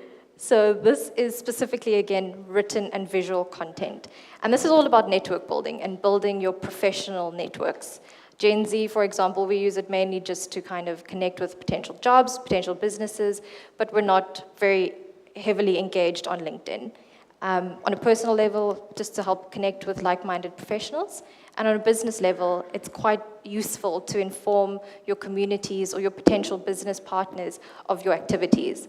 That's what people go back for, to learn more about what you're doing. They go to LinkedIn. And obviously just recruitment. It's a very popular tool these days to find top talent. Some just key terminology here. The network is just your audience, and to repost is just to share someone else's content. But as you can see, LinkedIn is very different to some of the social platforms that you see. This is not as socially engaging as what Instagram is and Facebook is and Snapchat. Twitter. Well, it's actually known as X nowadays, but it's basically predominantly written content. But you can obviously post videos, and it's more popular for shorter form content.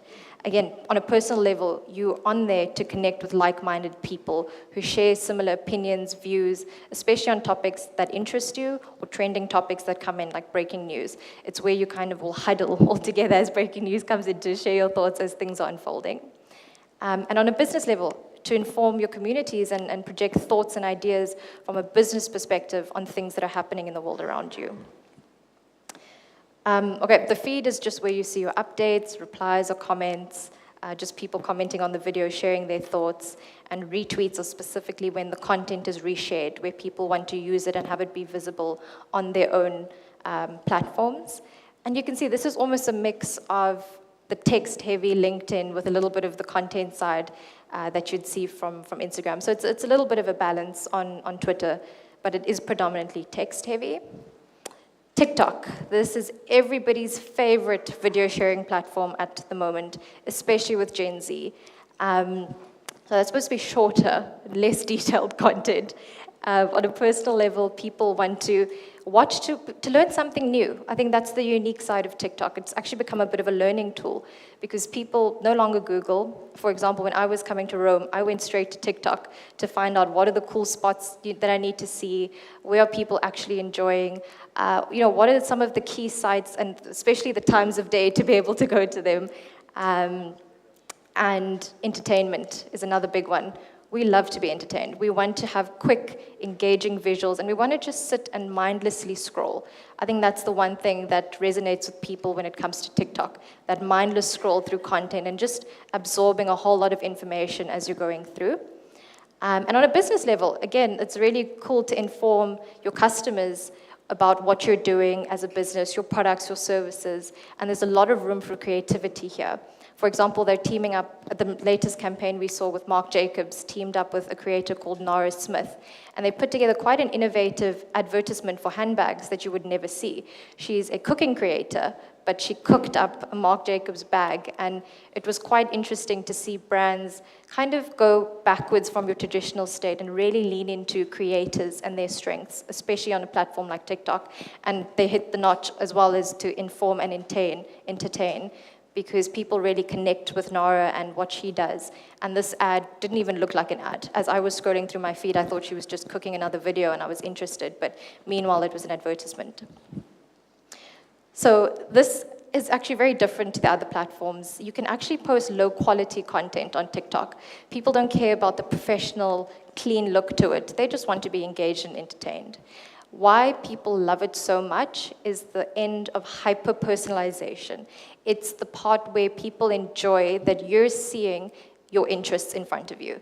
It's personalized specifically to an individual and their interests. You will have suggestions and things come up, but it is quite literally based on your habits as an individual on the app.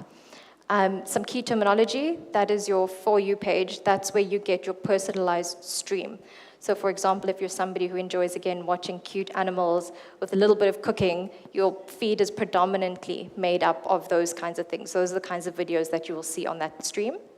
Again, hashtags are brilliant, and they're used so smartly, especially on TikTok, to connect audiences and have people find one another.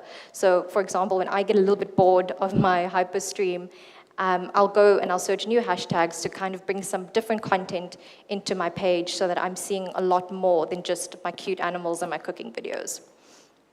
One thing that TikTok has brought with it that's been an absolute phenomenon is trends. We haven't seen trends like this before, where it's every trend that you have, there's an edge of virality and general social interest in it. It's almost like a pop culture thing. It's people doing funny dances, it's the audio that you hear, the sounds, and these funny key moments. And TikTok has been, monumental in establishing video trends, audio trends especially. I'm sure you're hearing old songs coming and making a comeback. You're hearing them all over again, but it's because TikTok has reintroduced it and they've found ways for, people have just found new ways to connect with it. And then again, trending audio. It's just the audio that is used on videos that people are interested in. And these are all based on global topics of interest. It's something that everybody is interested in. Whether you like it or not, you will kind of fall victim to a bit of a trend now and then on TikTok. So, who is Gen Z, and why are we just so unusual and such a new force of a demographic? And it's mainly because of our strong opinions. We are incredibly opinionated, and we're not afraid to share our views on things. That's a very big part of who we are as a demographic. We've got very unique tastes, some things that would go viral on TikTok, and the kinds of audio that would interest us sometimes don't make sense at all, but it just feeds into us as a demographic where we enjoy the funny, silly, quirky things. And we've got an ever-growing buying power. As we're aging and entering the working world and making our own money, we're becoming an incredible source, an incredible target. We're also leading the charge for social change specifically. Things like sustainability and technology is a big one. The lady over there also mentioned, us being tech-heavy. We've been able to create sources and information that improves our lives, especially our working life and just life in general. We've been able to really drive that as we understand it. One thing we also do is promote equal access and opportunities for all. Gen Z does not discriminate against absolutely anything. Our approach to things that we do are always anchored into equality and equal access. I think that's one thing that I enjoy about being a Gen Z. It's the fact that it goes beyond just us as people. We do it for everybody. The stories that I tell and the representation that I am is not just about me. It's about a community that can benefit from it. And again, as you touched on so rightfully so, we're the first generation to have grown up with access to the digital age from when we're really young. It came in for me when I was maybe 10 years old. And so you can imagine at 25, I've had quite a lot of years of experience with technology, and especially portable technology. This is the first time you've got something so powerful at your fingertips. So naturally, we're going to be really well equipped to be able to just go out, figure things out, think differently. And it really is one of our strongest points. The understanding of technology is a big part of who we are, and it's something that we lean into. We encourage new tech and innovations because we've seen that it does help lives and can change generations for the better. And again, leading the way to shaping the future of media. This is as a result, especially of the tech and the general kind of social justice angle where people want to create that more accessibility, equality, and that all culminates especially into media. So our values, we like having fun. That's exactly what TikTok does. We like to just, be a bit silly.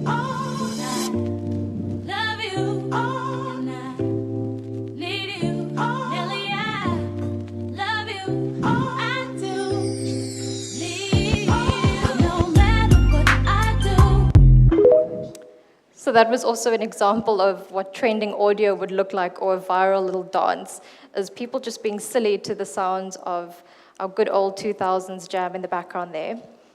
We also value accomplishing goals. I think we're all incredibly goal-driven. So being able to resonate with content in that way is also important to us, and it comes into I went through my 2022 goals list last night, and I realized that I checked off every single one, and I was kind of shocked. But you want to know how I did that? Daily habits. I am a girly that is all about daily habits because daily habits are what help you achieve long-term goals. Here are simple things that I do every single morning that help me to accomplish my long-term goals and tackle my work from home days.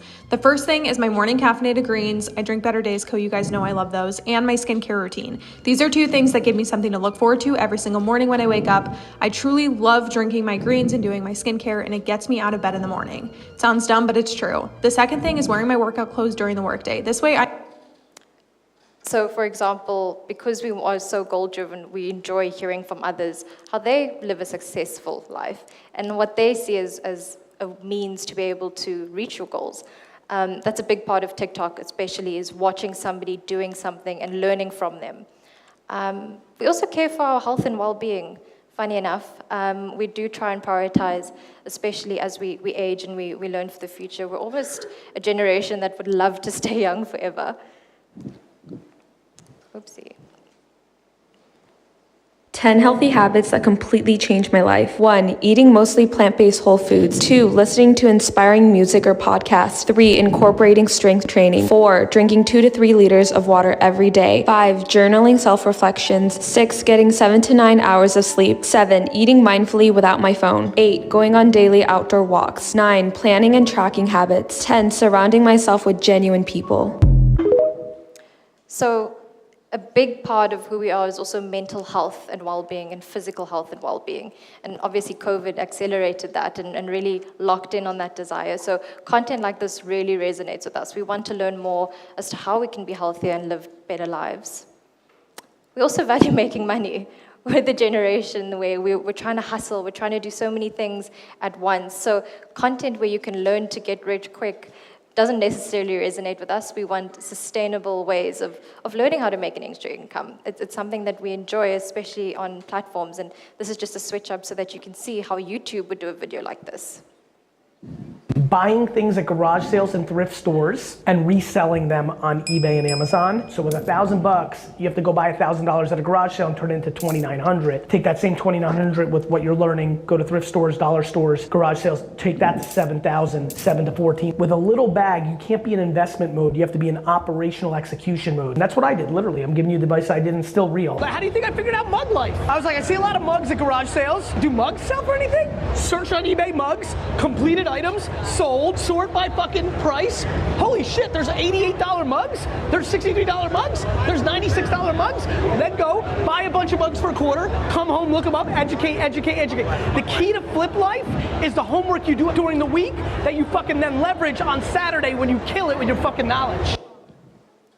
Sorry for the language in that video, but it's basically just to show you that when people want to learn, they want the practical tips to it. You want to learn how to make $88 mugs exactly the same way that he did. So that leans into the strengths of YouTube, is being able to teach people new ways, practical ways. We also value prioritizing relationships. We're incredibly social as a demographic, and we're quite, we're interested in making sure that our friends and family. Being single's way more fun. It's all good. I got my bitch back. So again, we value friendships, we value that sense of community, especially as women. On the app, TikTok, you'll see us doing little group dances together. You'll see the girlies going out and doing brunches and documenting as they go along. That sense of community and the social side is what appeals to us as well.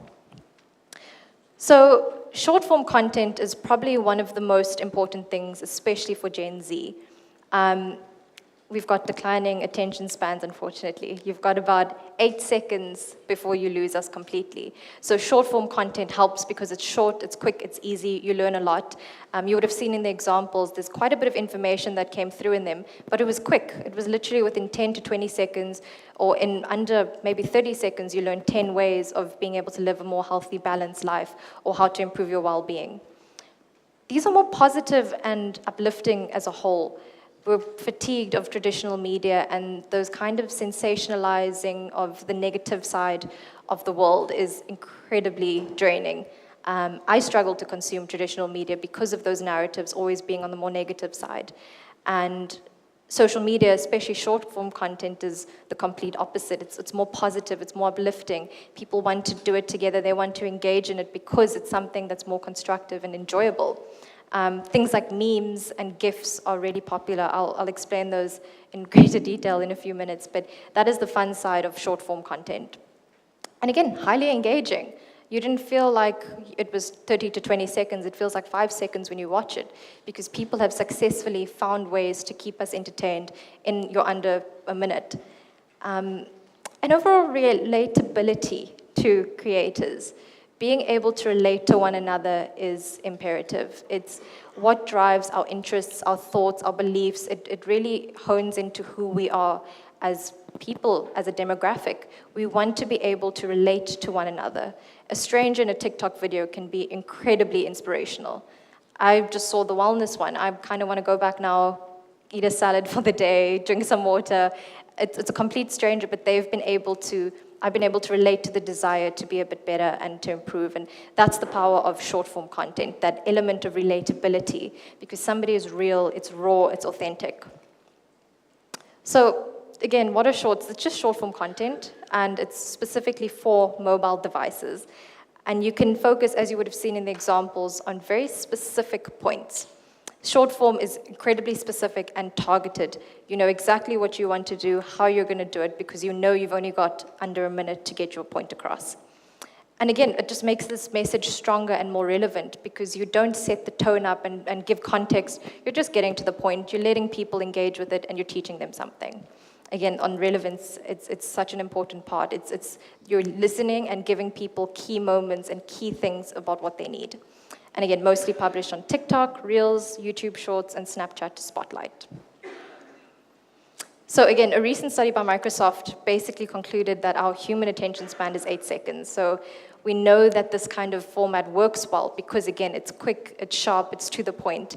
And yeah, we just really turned off of traditional media. We can't sit through long documentaries to understand key points anymore. So how do we consume media as a generation? That's a little bit all over the place, but some key stats is that Gen Z is watching short digital videos. We're looking for new ways to interact with each other as quickly as possible. More than 95% of Gen Zers own a smartphone. With the digital age, we all have access to mobile phones. Nearly 9 in 10 US Gen Z spend more than an hour on social media each day. An hour out of somebody's life every single day is extensive, absolutely extensive. So it's really imperative that you meet people where they are, which is on these social platforms. And 1/4 of US Gen Z say that they use YouTube more than any other platform, followed by TikTok and Instagram. So in short, the best way to consume, or for us to consume video and for you to reach us is with short form content. Meet us on the platforms that we're at, and it has to be mobile. Those are very, very key stats as to who we are. So trends of Gen Z engagement. This is looking more towards what we enjoy and how we can kind of drive that element of relatability to the content that you're producing. So the brand matters as much as the product or service. This means sharing as much about your brand as you can. We want to connect with who you are behind the product. We want to understand what you're trying to do. We want to understand your mission. It really helps in just supporting who you are because people just want to know your story.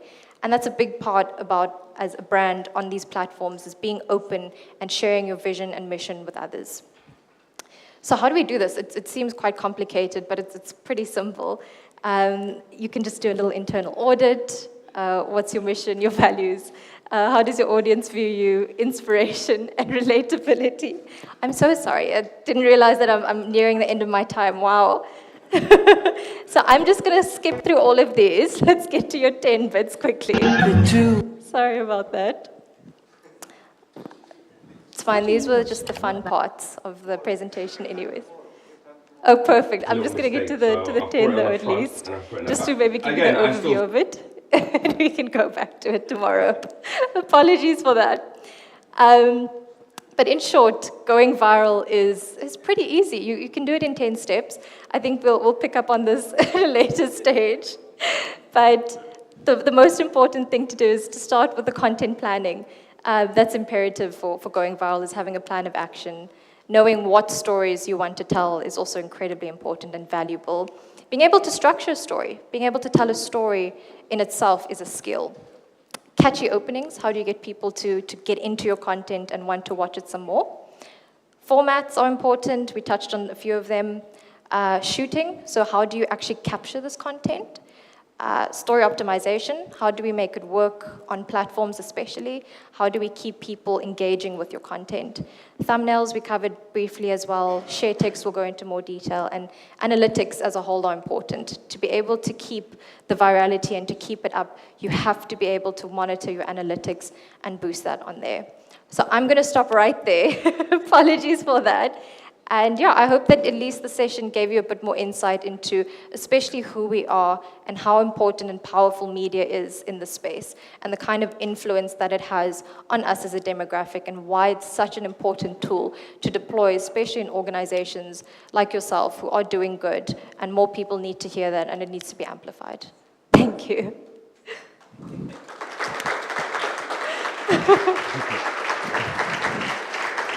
Excellent, excellent. Thank you very much. So we have still 7 minutes, don't worry. Still have minutes. And we have now maybe 7, 8 questions. Let's see. Sure.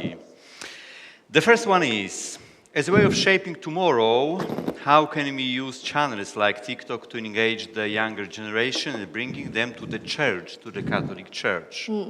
That goes, I think that's also something we'll cover in that session, but being able to find people and create content that is interesting to them is a very key way of bringing them in. It's being able to engage them and relate to them so that they can relate to you on a brand level, but also what you're saying. A big part of church is messaging, and having to anchor that into social media is important. So that goes into all of these considerations. It's how you get that key message out to bring people in, bring them in physically beyond just that digital space. Right, great. As a member of a generation Z, Zeta, do you think they are interested in the faith in general? What would be the best way to bring them to the gospel? That is a very interesting question. I think personally, I am somebody that is, and I just come from a background of, and that's how I was raised, from strong, faithful women who were really guided by faith. So personally, I do think so. And as a broader demographic, there are few that are, there are few that aren't. I think a big part of faith in Gen Z is people deciding for themselves what they want to represent and who they want to represent. So I think it varies, to be very honest, within us. There's some things that drive people as opposed to others. So I think we're quite split on that. And in terms of engaging, again, it's needing to create content that is strong, that keeps us in and really locks us in, which will, again, come from all of those tips. Excellent. What are some main positive and negative impacts or effects of TikTok for today's teenagers? Positive is that they're learning a lot more, a lot quickly. They're able to retain a lot more information because it's quick and you're getting it a lot. You can actually retain quite a bit. I think even the social connections, it's a lot more positive, a lot more fun. TikTok really builds just a more of a silly, less harsh environment for Gen Z. And I think some of the negatives are what you'd think. It's people spending too much time scrolling. It can take away a lot of time. I mean, the fact that we're spending 1 hour or more on social media a day is a bit of a problem. So that would be probably one of the biggest negatives. Yeah, excellent. It seems TikTok will be blocked in the USA. Do you think it would be a great impact on your job? That is a very interesting one. I think those tensions are very interesting because on the one hand, you can understand the safeguarding around children. By all means, you have to protect the youth. But on the other hand, TikTok has been incredibly thoughtful in protecting the youth so that the content they're consuming is safe for them. And I think having it cut, it will affect us in a certain way, for sure. But, well, again, luckily we're on Snapchat too, so we aren't reliant on TikTok. But it does kind of, it leaves kids wandering into platforms that aren't as safe, that don't prioritize them and their ages, which is also a bit of a scary thought. Excellent. We are moving on. We have still 4 minutes. How many people work at Scene, and what is the professional or technical profile of these collaborators? Oh, so at the moment, we're around 35 staff members, and we're predominantly journalists, like your traditional media journalists, doing the verification, the fact-checking. We've got producers on the team, and we've also got a studio division, and the studio division takes care of all the business work that we do alongside brands. So those are your marketing professionals mainly. And our executive team is made up of a social media professional who's come from Snapchat US to work with us. And our co-founders are both, Yusuf Omar especially is an international journalist. He's had quite the career himself. And his wife Sumaya as well. Still moving on, 3 questions left. How do you see the future of Twitter X and its Gen Z audience since it's changed of direction in policies and its reputation for spreading fake news and disinformation? I think it's going to become a platform that's almost a bit sterile because you're following such strict rules. It takes the opinions and the fun out of it. TikTok and X, especially in South Africa, it's more of a platform to hear really funny thoughts and opinions on things. People connect over all the jokes on breaking news. So I think that element of it will be removed completely. It's no longer going to be a fun social kind of platform as what it is now. And yeah, they're making strides that are beneficial to them, but I think, again, it's going to be sterile, almost a LinkedIn kind of professional feel to it. Excellent. 2 more questions. With all the negativity thrown at you when you were starting, what one thing that kept you going to reaching, what was the one thing that kept you going to reaching that point you are at today? To be honest, it was the CEO and co-founder realizing that our work empowers many people. It's not just one narrative that we're telling. We're trying to tell a whole lot from a wider range of stories and backgrounds. So he was driven by the end user, which is the customer, which is the person, the narrative, the learning that people can get from one another. That drives our whole mission, being able to connect with one another on that kind of authentic basis. Oh, the last question. According to you, next year, what are the future trends for social media?